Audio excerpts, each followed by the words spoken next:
Bonjour les amis, je ne sais pas si tu utilises le EMA et le MA. Si jamais tu as des difficultés à savoir comment utiliser et à comment ça sert et à quoi ça sert, je te dirai dans cette vidéo-là parce que je vais t'expliquer comment l'utiliser, où le placer et un peu la théorie de ce que la différence du MA et le EMA. Si jamais tu ne me connais pas, je me nomme Sergio Guerrero, je suis de Forex Vision Academy et je vais t'apprendre le Forex et t'aider à devenir un manager. Alors reste à l'intro et on va justement se lancer dans la matière.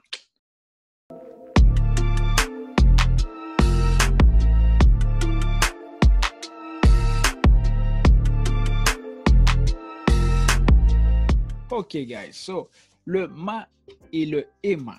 C'est quoi la différence entre les deux? Tu as le Moving Average, qui est justement la moyenne du mouvement. Et après ça, tu as le Moving Average exponentiel. Tu as le mouvement exponentiel du mouvement. Ça le dit. Quelle est la différence entre les deux? Le premier, on pourrait dire que ce serait le traditionnel. Et le deuxième, ce serait, on peut dire plus, le actuel. Le MA, au final, c'est un mouvement. C'est justement, on analyse tous les derniers mouvements. En gros, là, j'ai marqué 20. C'est les 20 derniers jours, justement, qui font une moyenne. Et justement, on fait justement une moyenne de tout ça. Et ça va faire justement pourquoi il y a une courbe qui suit comme ça. Donc, en gros, justement, sur les 20 jours, le marché fait une moyenne de voir, OK, il y a up, down. Donc, voici un peu la moyenne. Et c'est pour ça que ça suit justement le marché. Mais le exponentiel, au final, l'exponentiel, c'est plus basé sur ce qui est le actuel. Le marché va vraiment plus se baser, la moyenne va être plus faite sur l'actuel de ici que sur la moyenne de ici. Alors, ce qu'il faut au final que c'est pour ça que, en général, les traders aiment utiliser les deux parce que les deux vont justement se compléter et non le contraire. Alors, c'est pour ça que, si je me répète, juste pour être sûr que vous avez bien compris, le moving average, c'est vraiment la moyenne sur 20 jours. C'est vraiment s'il y a 20 jours, c'est ça la moyenne. Alors, si on est rendu, on va dire le mardi, ben là, ça suit. Alors ça, c'est la moyenne qui fait. Mais l'exponentiel, au final, lui, sa moyenne est plus analysée sur le récemment. C'est-à-dire que son but à lui, c'est vraiment de te dire, OK, ce qui s'est passé dans les dernières journées ou whatever, ben, on va faire une moyenne. Parce que ce qui arrive souvent des fois, c'est que le marché va exploser et tout. Et la moyenne va un peu différer des fois parce que, si, exemple, il y a une grosse nouvelle durant la semaine, ben ça va un peu affecter le marché, alors la moyenne ne sera plus tellement bonne. Alors c'est là justement l'exponentiel va justement venir donner plus quelque chose qui va plus être cohérent avec le marché. Alors voici un peu la théorie des deux. Le MA justement c'est plus sur le côté traditionnel, plus on prend une moyenne sur 20, boum, on fait la moyenne. Et le MA c'est plus OK, qu'est-ce qui s'est passé aujourd'hui et hier et dans les dernières journées qui auraient pu affecter le marché pour avoir une moyenne qui va suivre. Alors ça, c'est la petite théorie des deux. C'est quand même très important de savoir la différence des deux parce que sinon, c'est à quoi utiliser un instrument qu'on ne connaît pas. OK, par la suite, où je peux aller les chercher? Juste me rappeler. Vous cliquez ici sur les FX, vous marquez Moving Average. Vous cliquez Moving Average encore là, vous cliquez. Ça apparaît.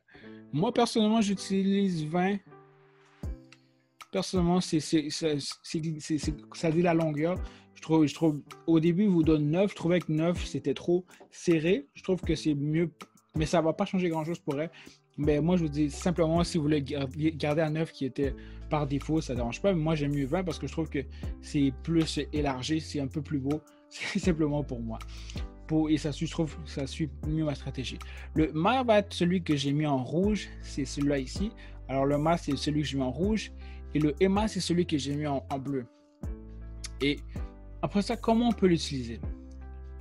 Je tiens juste à préciser une chose. Si vous me suivez depuis longtemps, vous voyez mes analyses, je n'utilise pas d'indicateur, mais je trouve quand même très important de vous enseigner les indicateurs parce que je sais qu'il y a des gens qui aiment utiliser les indicateurs.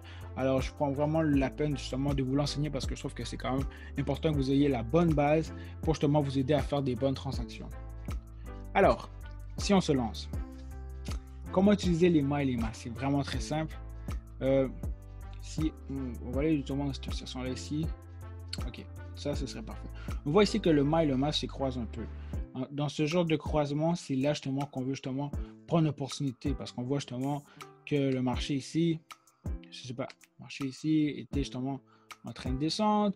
On voit ici qu'il y a un changement de direction. Et en plus, par la suite, on voit ici qu'il y a un croisement entre les deux.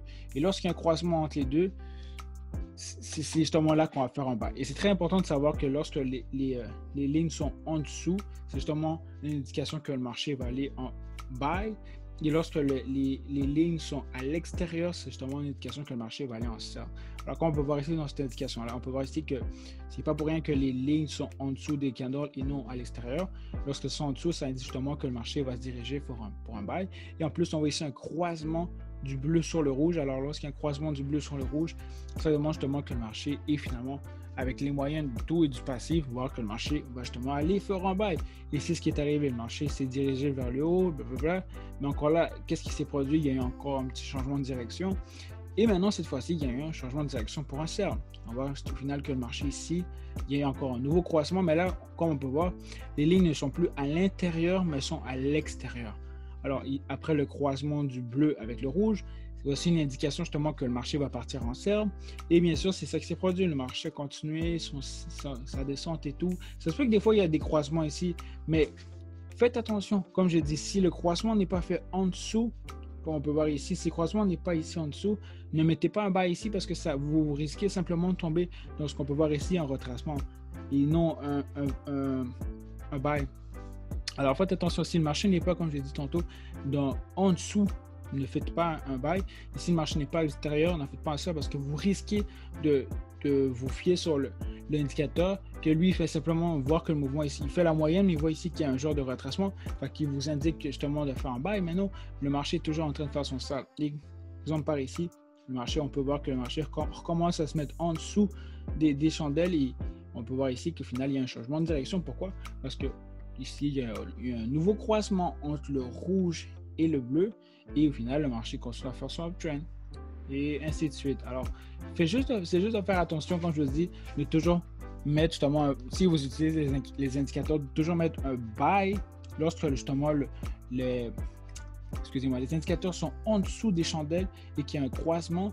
Et au final aussi faire un sell lorsque justement les chandelles, je veux dire, lorsque les lignes sont à l'extérieur des chandelles, et justement il y a un croisement et ça fait justement comme on voit ici, le rouge qui l'emporte. Alors c'est vraiment facile, c'est vraiment une indicateur que je trouve qui est très simple à suivre.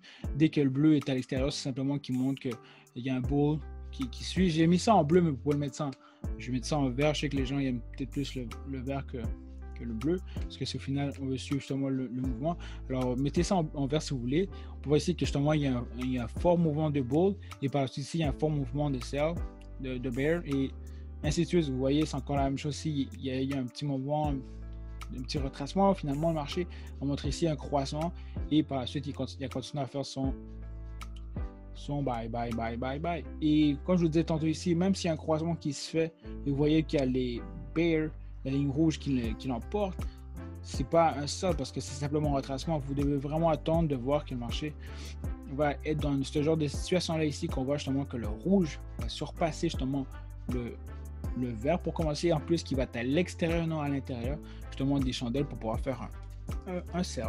Alors c'est aussi simple que ça pourrait le EMA et le MA, il n'y a pas vraiment rien de sorcier, mais je trouvais quand même important de vous donner un peu la théorie et aussi le côté pratique, parce que je trouve que c'est très important de savoir comment l'utiliser et comment bien l'utiliser, parce que si vous commettez l'erreur de justement mettre un sell lorsqu'il est simplement dans ce genre de situation là ici, vous allez faire l'erreur justement de perdre l'argent. Alors guys, ça c'était la vidéo d'aujourd'hui du MA et le EMA. Si jamais vous avez des questions ou des suggestions de vidéos, faites-moi en part. Et je vous dis un gros merci, donnez un petit like et on se voit à la prochaine vidéo. Au revoir.